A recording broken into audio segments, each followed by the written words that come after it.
નમસ્તે દોસ્તો, હું છું ગાયત્રી અને welcome back to Gayatri speaks. તમારા સોશિયલ મીડિયા ફીડ્સ ઉપર જ્યારે પણ મોટી કોઈ હેડલાઇન્સ આવે છે ત્યારે પડદા પાછળની રિયલ સ્ટોરી અવારનવાર છુપાઈ જાય છે. પરંતુ આ અઠવાડિયે ફાઇનાન્શિયલ ડિસ્ક્લોઝરથી લઈને હાઈ સ્ટેક્સ મિલિટરી ડિફેન્સ અને હેલ્થકેર સુધી કેટલાક એવા નવા ફેરફારો સામે આવ્યા છે જેમના વિશે જાણવું આપણા માટે ખૂબ જ જરૂરી છે. આજે આપણે વાત કરીશું એ 4 અપડેટ્સની, જેની પૂરી ડિટેલ્સ અને ઇનસાઇટ્સ લઈને હું આવી છું. એક નવા ફાઇનાન્શિયલ ડિસ્ક્લોઝરે બધાને હેરાન કરી દીધા છે, જ્યાં ઓફિસમાં રહેતા સમયે ટ્રમ્પે ક્રિપ્ટોથી $1.2 બિલિયન કમાયા છે. જો કે તેમનો દાવો છે કે તેમનો પૂરો બિઝનેસ બ્લાઇન્ડ ટ્રસ્ટ હેઠળ તેમનો પુત્ર એરિક સંભાળી રહ્યો છે. શોકિંગ સમાચાર: પી સ્ટોક્સને ખતમ કરવા માટે ઇઝરાયેલે ઈરાનના ફોરેન મિનિસ્ટર અને પાર્લામેન્ટ સ્પીકરને પોતાની ટાર્ગેટ લિસ્ટમાં રાખ્યા હતા. ફ્લાઇટ પર થયેલા આ મોટા ફ્લાઇટ જેટ તણાવ બાદ નેતાઓને પાકિસ્તાન બોર્ડર પાસે ઇમરજન્સી લેન્ડિંગ કરવું પડ્યું. અમેરિકાના જોબ્સ ડેટા બાદ ટ્રમ્પે ઇન્ડિયાના 8% જીડીપી ગ્રોથના ખુલ્લા મને વખાણ કર્યા અને ફેડરલ રિઝર્વને ટાર્ગેટ કરતા નિવેદન આપ્યું કે યુએસએ ઇન્ફ્લેશનથી ડરવાને બદલે એક નવો મોટો ટાર્ગેટ સેટ કરવો જોઈએ. હેર કેર અને બ્યુટી ઇન્ડસ્ટ્રીમાં કેટલીક નવા રિસર્ચ કેન્સરની સારવાર માટે બનેલી ઇમ્યુનોથેરાપી ડ્રગ્સના કારણે પેશન્ટ્સના સફેદ વાળ નેચરલી કાળા થવા લાગ્યા છે, જેને લઈને અલાબામામાં એક મોટો રિસર્ચ શરૂ થયો છે. Let's do reality check on all 4 stories. President Donald ટ્રમ્પે ઓફિસમાં રહેતા સમયે પોતાના બિઝનેસ અને ફાઇનાન્શિયલ ગેઇન્સને લઈને ઉઠેલા સવાલોને પૂરી રીતે ફગાવી દીધા છે. તેમણે ઓવલ ઓફિસમાં થયેલા એક 40 મિનિટના ઇન્ટરવ્યુમાં દાવો કર્યો કે તેમના પુત્ર તેમનો પૂરો બિઝનેસ ચલાવે છે અને તેમને એ ક્રિપ્ટો ઇન્વેસ્ટમેન્ટ્સની બિલકુલ જાણકારી નહોતી, જેનાથી તેમને એક વર્ષમાં પૂરા $1.2 બિલિયનનો પ્રોફિટ થયો છે. ટ્રમ્પે પોતાના જૂના બિઝનેસ કરિયરનો હવાલો આપતા કહ્યું કે મેં હંમેશા પૈસા કમાયા છે. હું એક બિઝનેસ પર્સન છું અને ખૂબ જ સારો બિઝનેસ પર્સન છું. મેં બહુ જ વધારે પૈસા કમાયા છે. તેમણે સાફ કર્યું કે તેમના પૈસા મોટી ફર્મ્સ પાસે છે, જે સેમી બ્લાઇન્ડ કે બ્લાઇન્ડ ટ્રસ્ટ હેઠળ તેને ઇન્વેસ્ટ કરે છે અને તેઓ એ લોકો સાથે વાત પણ નથી કરતા. તેમનો પોર્ટફોલિયો તેમના પુત્ર એરિક ટ્રમ્પ જોવે છે અને તેઓ આ બાબતે તેમની સાથે કોઈ વાતચીત નથી કરતા. પરંતુ જ્યારે તેમના પર આ ક્રિપ્ટો પ્રોફિટ અને કોન્ફ્લિક્ટ ઓફ ઇન્ટરેસ્ટ પર પ્રેશર બનાવીને સવાલ પૂછવામાં આવ્યો તો ટ્રમ્પે કહ્યું કે જો તેમને એની જાણકારી હોત તો પણ આ ઇલીગલી ન હોત, કારણ કે અમેરિકામાં પ્રેસિડેન્ટ અને વાઇસ પ્રેસિડેન્ટ માટે આવા ફાઇનાન્શિયલ મેટર્સ ઉપર રેક્યુઝ કોઈ કાનૂની નિયમ નથી અને પૂરા દેશને ચલાવતા સમયે દરેક નિર્ણયથી પોતાની જાતને અલગ રાખવી એ ફિઝિબલ પણ નથી. ટ્રમ્પે એ પણ યાદ અપાવ્યું કે તેઓ ગવર્મેન્ટ તરફથી મળતી 400,000ની એન્યુઅલ સેલરી પણ નથી લેતા અને તેમનો એક મોટો પર્પઝ છે એની પાછળ. પોતાના બાળકો ડોન જુનિયર, એરિક અને ઇવાન્કા ઉપર થઈ રહેલી સ્ક્રુટિની ઉપર તેમણે દુઃખ વ્યક્ત કરતા કહ્યું કે જો તેમના બાળકો એક કપકેક કંપની કે ટ્રક પણ ખરીદે છે તો લોકો તેમને તેમની એનર્જી પોલિસી સાથે જોડી દે છે, જે ખોટું છે.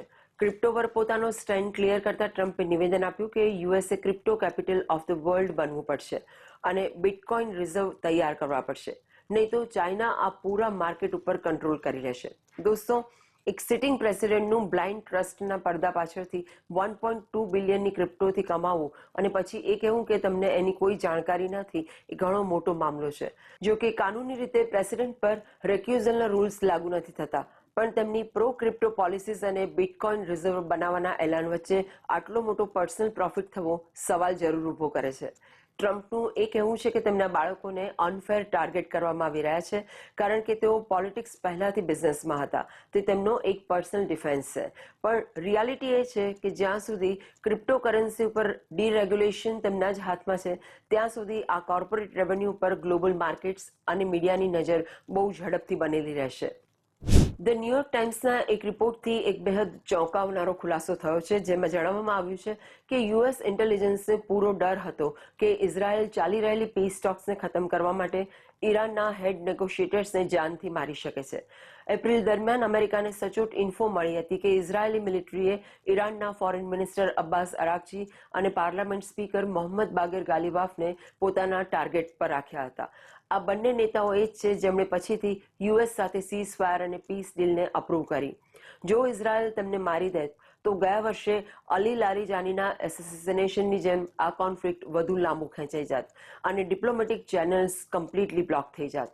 રિપોર્ટ્સના પ્રમાણે માર્ચમાં અરાકચી અને ગાલિબાફ બંનેના નામ ઇઝરાયેલની એક કિલ્સ લિસ્ટમાં ટોપ ઉપર હતા, પણ યુએસના પ્રેશર અને ઇન્ટરવેન્શન બાદ તેમને ત્યાંથી હટાવવામાં આવ્યા. આ પછી પણ કેટલાય નેતાઓને ડર હતો કે ઇઝરાયલ તેમને ટાર્ગેટ કરી શકે છે, જેને કારણે યુએસએ મિડલ ઇસ્ટના બાકી દેશોના રસ્તે ઈરાનને વોર્ન કર્યું. ગાલિબાફ જ્યારે એપ્રિલમાં પાકિસ્તાન ગયા હતા વાઇસ પ્રેસિડેન્ટ જેડી વેન્સને મળવા, તો તેમની ફ્લાઇટ દરમિયાન એક મોટો સિક્યોરિટી થ્રેટ સામે આવ્યો. ફ્લાઇટ જ્યારે ઇસ્લામાબાદથી પાછી ઈરાન તરફ ઉડી રહી હતી, તો ઈરાનના સિક્યોરિટી ફોર્સીસે પ્લેનને એલર્ટ કર્યું કે 2 ઇઝરાયેલી ફાઇટર જેટ્સ તેમના એરસ્પેસમાં એન્ટર કરી ચૂક્યા છે અને એરક્રાફ્ટ પર એટેકનો પ્લાન છે. ગાલિબાફના સિનિયર એડવાઇઝર મોહમ્મદીએ કન્ફર્મ કર્યું કે પ્લેનને પાકિસ્તાન બોર્ડર પાસે મશાદ એરપોર્ટ ઉપર ઇમરજન્સી લેન્ડિંગ કરવું પડ્યું અને પૂરા ડેલિગેશનને 8 કલાકની સફર જમીનના રસ્તે કારથી નક્કી કરીને તહેરાન પહોંચવું પડ્યું, જેના પછી તેઓ કતાર અને સ્વિટ્ઝરલેન્ડ ટોક્સ માટે પૂરી સિક્યોરિટી સાથે ગયા. જો મારા અનુસાર ઇન્ટરનેશનલ ડિપ્લોમસીના પડદા પાછળ ચાલી રહેલી આ લડાઈ સાફ બતાવે છે કે જમીન ઉપર શાંતિ તૈયાર રાખવી એ કેટલું મુશ્કેલ કામ છે. યુએસ ઇન્ટેલિજન્સનું પોતે આગળ વધીને ઈરાનને એલર્ટ મોકલવું અને ગાલિબાફના પ્લેન પાછળ ઇઝરાયેલી ફાઇટર જેટ્સનું આવવું સાફ કરે છે કે ઇઝરાયલ અને યુએસ વચ્ચે ઈરાન વોરને લઈને સ્ટ્રેટેજીસ બિલકુલ અલગ છે. ઇઝરાયલ જો એ 2 નેતાઓને મારી દેત જે સીઝફાયર માટે રાજી હતા, તો નવા દોરની વાતચીત ક્યારેય શરૂ જ ન થઈ શક્યું હોત. ટ્રમ્પ એડમિનિસ્ટ્રેશનનું આ લીડર્સને પ્રોટેક્ટ કરવું અને બેક ચેનલથી વોર્નિંગ મોકલવું એ બતાવે છે કે વેસ્ટ એશિયાનો આ તણાવ કેટલા હાઈ સ્ટેક્સ ઉપર ચાલી રહ્યો છે. પ્રેસિડેન્ટ ડોનાલ્ડ ટ્રમ્પે એક ઇન્ટરવ્યૂ દરમિયાન યુએસ ઇકોનોમીને લઈને એક મોટું નિવેદન આપ્યું છે, જેમાં તેમણે ઇન્ડિયાને એક મજબૂત ઇકોનોમિક ગ્રોથનું સૌથી મોટું એક્ઝામ્પલ ગણાવ્યું.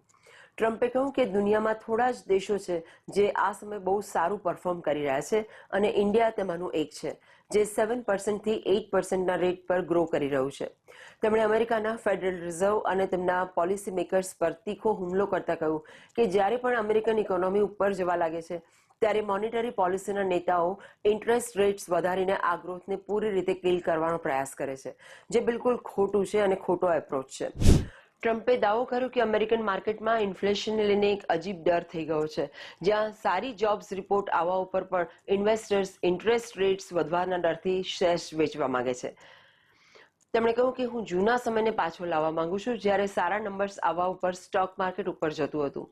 ટ્રમ્પના પ્રમાણે ફાસ્ટ ઇકોનોમિક ગ્રોથથી હંમેશા ઇન્ફ્લેશન નથી વધતું, પરંતુ ગ્રોથ ઇન્ફ્લેશન માટે સારી સાબિત થઈ શકે છે.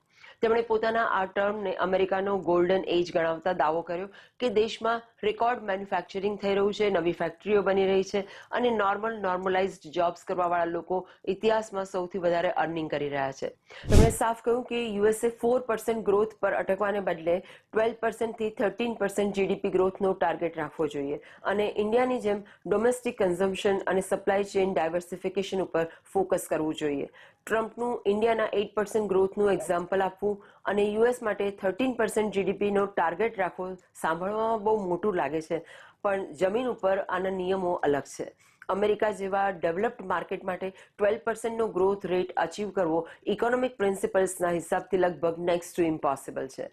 ઇન્ડિયાના ગ્રોથ પાછળ તેમનું વધતું ડોમેસ્ટિક માર્કેટ અને ઇન્ફ્રાસ્ટ્રક્ચર સ્પેન્ડિંગ છે, જેને કોર્પોરેટ સપ્લાય ચેઇન્સ હેઠળ ચાઇનાથી અલગ કરીને ફાયદો મળી રહ્યો છે. ટ્રમ્પનું ફેડરલ રિઝર્વને વારંવાર ટાર્ગેટ કરવું એ એમની જૂની પોલિટિકલ સ્ટ્રેટેજી છે, જેથી હાઈ ઇન્ટરેસ્ટ રેટ્સનો બ્લેમ તેમના ઉપર ના આવે. પણ ગ્લોબલ માર્કેટ માટે ઇન્ડિયા અને યુએસના ટાઇટનિંગ ટ્રેડ રિલેશન્સ આવનારા સમયમાં ઘણા જરૂરી સાબિત થશે. હવે આવીએ આગલી સ્ટોરી ઉપર, જેને જાણીને તમારા વાળ કદાચ પાછા આવવા લાગે અથવા પાછા કાળા પણ થવા લાગે. ઇમર્જિંગ સાયન્ટિફિક રિસર્ચના પ્રમાણે હવે વિના કોઈ આર્ટિફિશિયલ ડાઈ કે કેમિકલ કલરના ગ્રેન હેર એટલે કે વાળ સફેદ થવાની પ્રોસેસને રિવર્સ કરવી પૂરી રીતે મુમકિન સાબિત થઈ ગઈ છે. આ વાતનો ખુલાસો ત્યારે થયો જ્યારે સ્પેનિશ ડોક્ટર્સે નોટિસ કર્યું કે તેમના લંગ કેન્સરના પેશન્ટ્સ જે નવી ઇમ્યુનોથેરાપી ડ્રગ્સ જેવી કે કિટુકા, ઓપ્ડિવો અને ટેસેન્ડ્રિક લઈ રહ્યા છે, તેમના વાળના નેચરલ પિગમેન્ટ અને રંગ પાછા આવવા લાગ્યા. શરૂઆતમાં સાયન્ટિસ્ટે આને એક ફ્લૂક સમજ્યો, પણ જ્યારે તેમણે પોતાના ક્લિનિકની બહારના પેશન્ટ્સમાં પણ આ જ સેમ ફેરફાર જોયો, ત્યારે આના ઉપર રિસર્ચ વધુ ઊંડો થયો. યુનિવર્સિટી ઓફ અલાબામાની સાયન્ટિસ્ટ મેલિસા હેરિસે આના ઉપર એક સાયન્ટિફિક પ્રોજેક્ટ શરૂ કર્યો, જેથી તેમના સામાન્ય લોકોને એમેઝોન ઉપર ચાલતા ઓટોમેટિક ડાય રિફિલ્સથી છુટકારો અપાવી શકાય. બ્રિટિશ જર્નલ ઓફ ડર્મેટોલોજીના ડેટા પ્રમાણે 50 વર્ષની ઉંમર સુધી ફક્ત 25% લોકોના વાળ પૂરી રીતે સફેદ થાય છે, પણ 90% લોકો આ ઉંમર પહેલા જ પોતાનું નેચરલ પિગમેન્ટ ગુમાવવાનું શરૂ કરી દે છે. વાળના રંગની આ પૂરી સિસ્ટમ મેલેનોસાઇટ્સ પર ડિપેન્ડ કરે છે, જે હેર ફોલિકલ્સની અંદર રહેવાવાળા પિગમેન્ટ સેલ્સ હોય છે અને દરેક એક સ્ટ્રેન્ડમાં કલર પંપ કરે છે. આમને ફ્યુઅલ આપવાનું કામ મેલેનોસાઇટ સ્ટેમ સેલ્સ કરે છે, પણ એજિંગ, સ્ટ્રેસ, ફટીગ અને શરીરના રિપેર સાયકલ્સનો સ્લો થવાને કારણે મેલેનિનનું પ્રોડક્શન પૂરી રીતે ડિપ્લીટ થઈ જાય છે. દોસ્તો, ધ્યાન આપવા જેવી વાત છે કે જેનેટિક્સ પણ આનો એક મોટો આધાર છે. જો ફેમિલીમાં વ્હાઇટ હેરની જ હિસ્ટ્રી છે તો તમને એ જ હેર પેટર્ન મળશે. દિલચસ્પ વાત એ છે કે ડોગ્સના મસલ્સ પર પણ શુગર ફેસ કે વ્હાઇટ સ્ટ્રીક્સ આ જ કારણે આવે છે. ઇમ્યુનોથેરાપી ડ્રગ્સ અસલમાં શરીરના સ્ટેમ સેલ્સને રીઅવેકન કરે છે અને મજબૂત કરે છે, જે શરીરની અંદર બિલ્ડિંગના મેન્ટેનન્સ સુપર્સની જેમ કામ કરે છે અને ડેબ્રિસ ક્લીચર કરીને નેચરલ હીલિંગ સાયકલને રીસ્ટાર્ટ કરે છે. સાયન્ટિસ્ટની ટીમ હવે આ ટ્રીટમેન્ટને ફક્ત હેર પિગમેન્ટ માટે આઇસોલેટ કરી રહી છે, જો કે આનું હ્યુમન્સ પર ટ્રાયલ થવાનું હજુ બાકી છે. દોસ્તો, કેન્સરની સારવાર દરમિયાન એક સાઇડ ઇફેક્ટના રૂપમાં વાળનો નેચરલ કલર પાછો આવવો સાફ બતાવે છે કે હ્યુમન બાયોલોજીમાં સેલ્યુલર લેવલ પર કેટલાય નવા રહસ્યો છુપાયેલા છે. ભલે આ રિસર્ચને કોમન કન્ઝ્યુમર સુધી આવવામાં હજી કેટલાય મહિના કે વર્ષ લાગી શકે છે, પણ આને બ્યુટી અને લોન્જેટિવિટી ઇન્ડસ્ટ્રીના નિયમોને બિલકુલ બદલી નાખ્યા છે. જ્યોર્જ ક્લુની, ઇન્દ્રિસ એલ્બા, સલમા હાયક અને શનેલ કોચુર શોની 50 years old મોડેલ સ્ટેફની કેવલીએ જે રીતે ગ્રે હેરને એક પાવરફુલ સ્ટેટસ સિમ્બોલ બનાવ્યો છે તે પોતાની જગ્યાએ સાચું છે, પણ જે લોકો નેચરલી પોતાના વાળ કાળા રાખવા માંગે છે તેમના માટે આ સ્ટેમ સેલ અપ્રોચ ફ્યુચરમાં ડાઈ ઇન્ડસ્ટ્રીને પૂરી રીતે ડિસ્ટર્બ કરી દેશે. દોસ્તો, આજે આ ડિટેલ્ડ બ્રેકડાઉન્સ પર તમારું શું વિચારવું છે? મને કોમેન્ટ્સમાં પોતાનો ફીડબેક જરૂરથી લખજો. જો તમને સમાચારોની આ સ્ટાઇલ પસંદ આવી હોય તો વિડીયોને લાઇક અને શેર જરૂર કરજો. આગલી અપડેટ સાથે તમારી સાથે ટૂંક સમયમાં મુલાકાત થશે. ત્યાં સુધી સૌને નમસ્તે.